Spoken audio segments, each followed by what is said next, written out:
Alam mo ba na sa buhay, hindi lang galing at sipag ang susi sa tagumpay? Madalas, ang pinaka-importanting factor ay timing. Ito ang tinuturo ng Law 35. Pag-aralan ang timing. Isipin mo ito, may negosyante na excited maglabas ng bagong produkto. Maganda ang idea, solid ang quality, pero dahil mali ang timing, inilabas niya sa season na bagsak ang demand, hindi siya nagtagumpay. Samantalang may isa pang negosyante na halos kapareho lang ang produkto, pero marunong maghintay. Inilabas niya ito sa tamang panahon, sa peak season. Boom! Sold out agad. Ang pagkakaiba, hindi lang galing, hindi lang effort. Timing. Sa negosyo at trabaho. Kapag marunong kang maghintay ng tamang oras, mas malaki ang chance mong manalo. Gusto mo bang makuha ang promotion? Huwag basta lapitan ng boss kung stressed siya.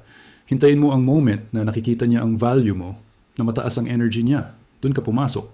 Kahit sa business deals, kung alam mong desperado ang supplier, mas makakakuha ka ng discount. Hindi dahil mas magaling ka, kundi dahil tama ang timing mo. Sa pamilya, timing din ang susi.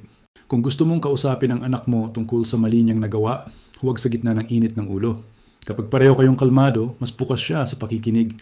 Kung may seryosong pag-uusapan kayo ng partner mo, huwag sa oras na pagod o stressed siya. Hintayin yung moment na relaxed at handa kayo. Take away. Kaya tandaan, hindi lahat ng laban ay dapat sugurin agad. Minsan, kailangan mo lang maghintay ng tamang oras. At kapag dumating na yung timing na yun, dapat handa kang kumilos. Pag-aralan ng timing. Dahil minsan, ang isang maling hakbang sa maling oras kayang sirain ang lahat ng pinaghirapan mo. Pero ang tamang hakbang sa tamang oras, yan ang magdadala sa iyo sa tagumpay.